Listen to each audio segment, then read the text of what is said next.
ძალიან ხშირად მომისმენია პატრიარქის საუბარი საკუთარ მამაზე. ძალიან დიდი სითბოთი იხსენებს ხოლმე რაღაც ინტერვიუებში და ასე შემდეგ.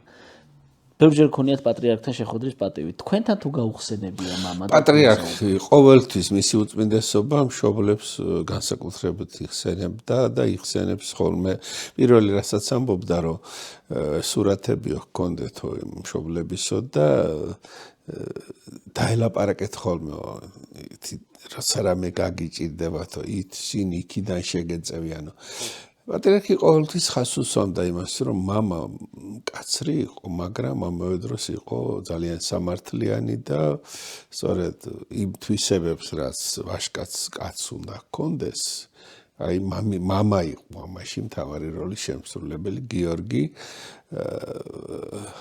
სიმონიძე შიოლაშვილი, რომელიც ვლადიკავკაზსა და სნოს შორის იყო, ასე რომ ვთქვათ, რომ მიდიოდა და შობოდა და მორწმუნე კაცი იყო და აი შვილების აღზრდაში იყო ჩართული, რასაკვირველია, მაგრამ ამავე დროს